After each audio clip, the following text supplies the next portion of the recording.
Welcome to another edition of 42 Straight Years In. On my crackhead update, when I was living in Austin, I was getting off of work one evening and I had to change buses. And I was standing at this bus stop. Man, it was cold than a son of a gun. And drizzling rain. Man, it was miserable. And this pretty lady was standing there, man. She said, I'm tired of being poor. I'm going to get rich some kind of way. Now I got to give it to her. She was a 10. She had the face and the body. She had the whole package. But she never was speaking on how she was going to do it herself. All she knew it was going to happen. I was just listening to the conversation. Also, she never mentioned if she was going to associate with people who got money. That's one way for you to get to obtain wealth. Because she had the looks. And men are visual. She definitely could get her a high value man with her looks and her youth. I think she said she was 20 years old. So she'd be prime female material on the market. But she didn't know how to achieve her goals. She didn't have an idea how she was going to do it. Man, she had tears on her eyes. She was mad standing at that bus stop. A lady that pretty, nobody offered her a ride, or she didn't have a ride. She didn't have a vehicle. Later years, I thought about that. Yeah, I hadn't been out of prison, I think, about 4 or 5 months. I was just thinking to myself, man, I'm so happy to be free. And this lady's talking about getting rich. Well, all I want to do is have a stable environment to live in. That's all I want. And whatever happens, I'm going to continuously strive for greatness. But in the meantime, I need stability in my life. I didn't have it then. I didn't even know if I was going to get evicted from where I was living. I'll never forget that, man. She was miserable. She had tears on her eyes. She was mad as hell, standing out in that cold rain. The bus stop got a little roof over it.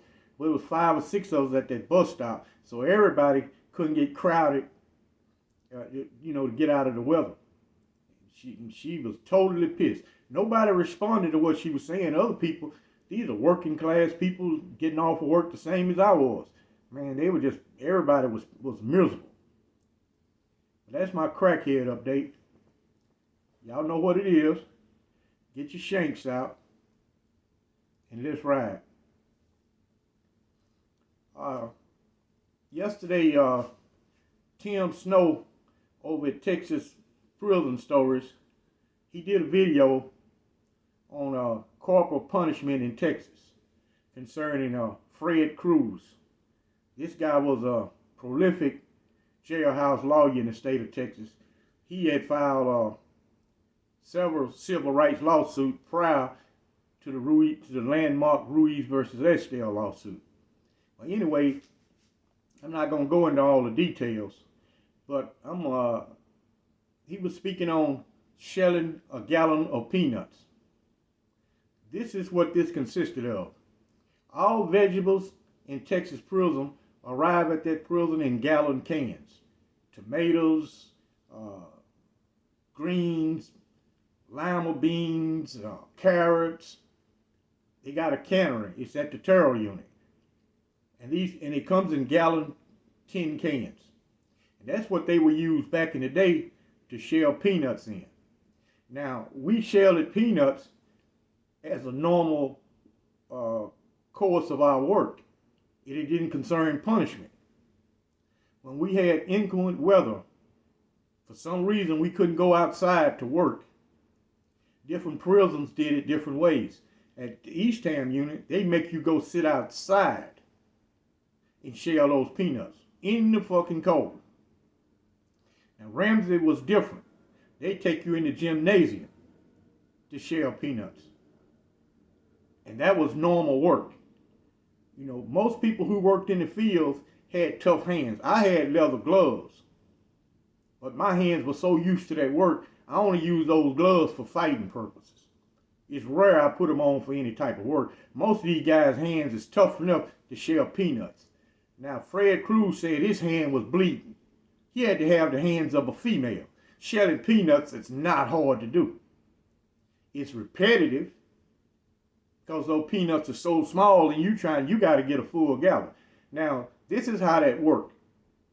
If you got a gallon, you could leave and go back to your cell block. You was finished working for that day. Depends on how fast you can shell peanuts. And it wasn't that many guys could shell a whole gallon during that work period. It wasn't that many can do it. Unless you've been locked up a long time and you'll know how to shell peanuts. Also, you receive peanuts, shelling a gallon of peanuts for punishment purposes. And this is how that will work.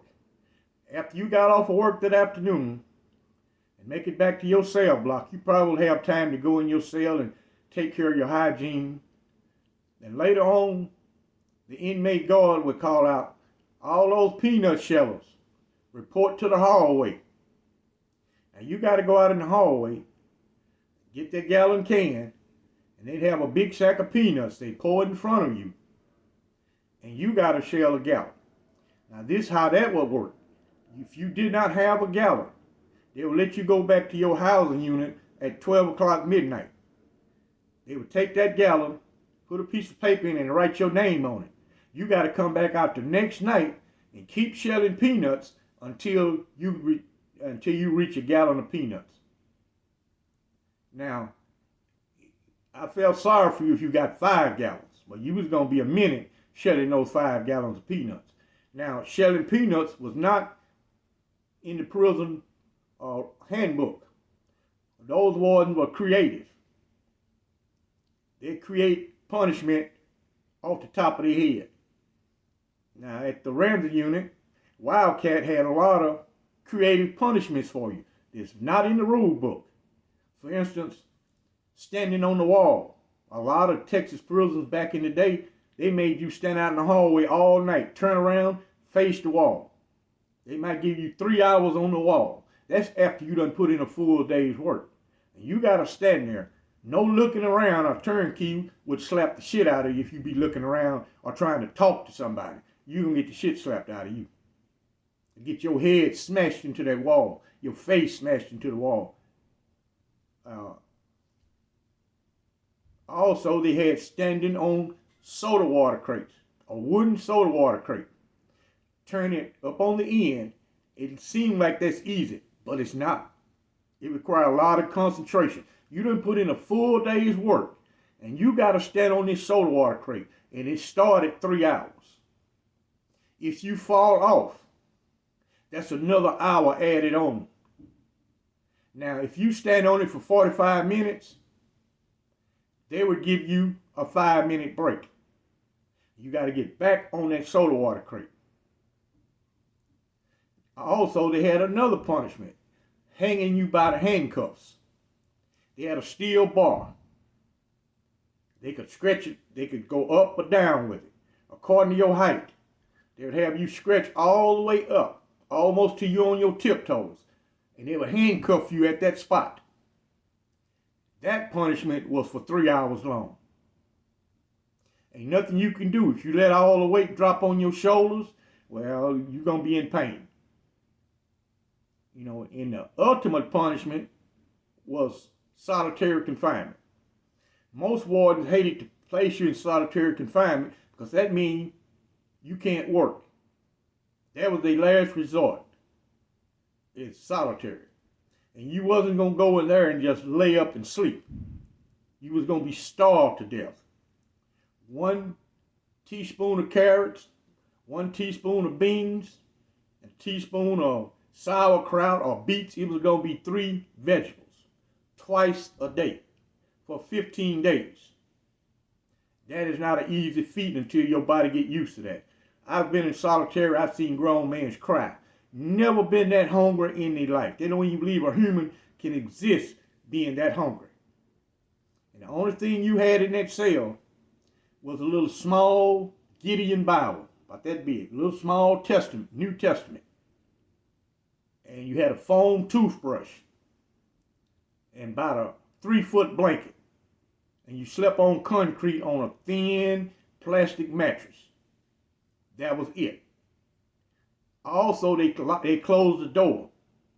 Only way you know it was night or day is a ranking officer come by or they feeding and they open that door and you can see out. They kept you in darkness for 15 days.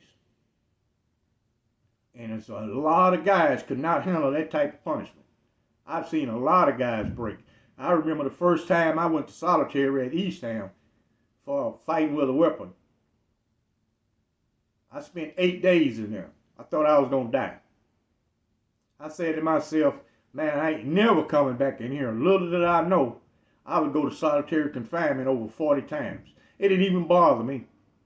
By the 5th trip in solitary, I was psychologically strong to it didn't even bother me. Just 15 days wasted. I just lay up and there and rest, and it was a key to getting out of solitary. When the warden or the major came in solitary to check on the inmates, before they get to your door, you had to be standing with your hand behind your back, that little plastic mattress rolled up, your blanket folded up, to show them that you want to get out of solitary. And you had to say this: warden or major, whichever official it was, majority of the time it wasn't going to be a captain. Every blue moon a captain would come back there. But majority of the captain was not going to release you from solitary. It had to be a major or a warden. And you had to say, I've got my business straight and I'm ready to go back to work. It depends on how long you've been in solitary. He may release you. Or he may say, remain, and close that door and lock it and go on to the next cell. You know, I had got so good, I would time them. Just when they get to my door, I'll be down doing push-ups. I ain't gonna never, ever ask you to get out. Never gonna ask you. Now, I speak on Wildcat quite often. That was the only way to deal with Cat. He lacked it the strong. He didn't have no empathy for a weak inmate. His philosophy was, you committed this horrible crime, you was a gangster on the outside, you'd be a gangster on the inside. That was his philosophy. Because I got transferred to the Ramsey 1 unit from the Ramsey 2 unit for stabbing an inmate guard. I never got beat up. I went in there and talked to Cat. Older guys had already told me how he operated and how to deal with barrels.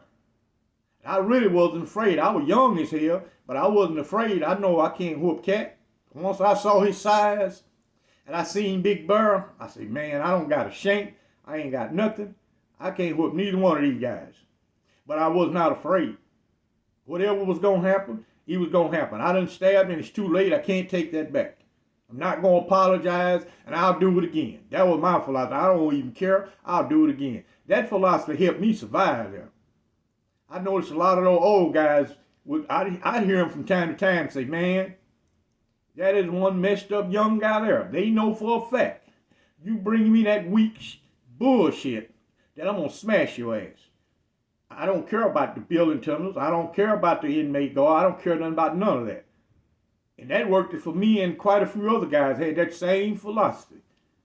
Man, I don't care what the punishment is. You're not going to run over me. You're going to treat me as a man, or I'm going to crack your head open. You know, make no difference. And but back to the shelling the peanuts. This guy said that his hand was bleeding. I don't know what type of hands he got. I've shelled peanuts many times at Easttown and the Ramsey unit. My hands ain't never bled. How did you do all that hard slave labor? And gloves were expensive. Even though the prison system had gloves, they were made out of cloth. They were white gloves made out of cloth, about as thin as a shirt. And most guys could not work with that on their hand, work with the work tools we use. So most people, you would look at all those work squads, very few people had on gloves. Their hands were used to it. He said that his hand was bleeding. You know, Texas prison back in the day was so bad till you ain't gotta add on anything. You can just tell it just like it was. And it was hard. There was nothing easy there. And the key component the Texas prison system was that hard slave labor. It was a self-supporting prison system, and all hands were on deck. They didn't care if you was in a wheelchair. You had a job assignment. If it ain't nothing but working in the vegetable room, cutting up vegetables all day, you had a job. Everybody had a job. And you was going to work, or they were going to place you in solitary confinement. Also, you just didn't go to solitary confinement. Depends on what you was going for, you got an ass whooping along with that solitary confinement. And it wasn't nothing easy in a Texas prison. It's totally different from that era until the modern era. Now they don't have no corporal punishment. There's no such thing as shelling peanuts. No such thing. These new wave guys, there's no way they would sit there and shell no peanuts. Because number one, the guards can't really enforce anything. Then they could, because the guards were inmates serving a life sentence just like you. Now you go up and tell this guy serving a life sentence for murder about your constitutional rights and see how that's going to work for you. He didn't care nothing about your constitutional rights. You could not tell an inmate guard what you would tell one of these modern guards. And number one, they didn't do all that talking with you. They only explained the rules one time. And the rest of the time, they used violence. There was no more talking. They did not negotiate and talk, and you couldn't explain. They don't want to hear it. That would be a fatal mistake going in front of Wildcat trying to explain something. Your best strategy with him is to just straight up say, yeah, I did it. He give you a lot more respect, and you get a lot less punishment just by saying, yeah, cat, I did it. And man, I ain't coming back in your office no more. I ain't going to do that shit no more, man. I slipped, man. Things happen. He understand that. He really wasn't going to do that much to you, and he wasn't even going to let Burr jump you. It was a key when you was getting interviewed by Cat. Is number one, he hardly ever called an inmate. The inmate volunteered to go in there and talk to him like a fool. I don't know why you want to go talk to Cat, but I've seen a lot of them think he's easy and go in there and try to talk to him. You ain't got nothing coming. Unless you got a legitimate reason that he can help you with, a legitimate problem. He ain't going to help you with the guards that's bothering me. They working me too hard in the fields. My cell partner trying to rape me. He don't want to hear that. That ain't going to even work with him. Now, if you come in there with something legitimate, he going to do it for you. And the key thing to dealing with Cat was to ignore Burr. Burr going to be right behind you, calling you all kind of names. You better not look at it. Keep your eyes on Cat. If you turn your head to look at Burr, it's possible you're going to get knocked out in that office. Just keep talking to Cat. Ignore him. But he going to feed off of Cat. When you look off, that show him you not paying attention to nothing Cat's saying. So he going to knock the hell out of you. Now, shelling peanuts was hard. First time I did it, but I could do field work so good because I was young and I was in good physical shape. It didn't even bother me that bad, so I don't know how this guy's hands were so bloody. He had to have hands like a girl. A man's hand ain't gonna bleed shelling no peanuts. When the whole workforce, we be sitting out there shelling peanuts and I ain't never seen an inmate's hand bleed. What kind of hands he's got? I haven't did that crap in a long time. And right now I could get some peanuts in a gallon can and sit down and shell them. And my hands would not bleed. That's enough ranting and raving. Today is inauguration day, so I'm going to kind of keep a low profile. After I upload this video, I'm going to stick around the house. I don't know what's going to happen. Everybody want to go crazy behind the new president, so I'm just going to wait it out and see what's happening. Y'all follow me over on Patreon. The link is in the description below. Like and subscribe. Smash that like button up. Y'all have a nice day.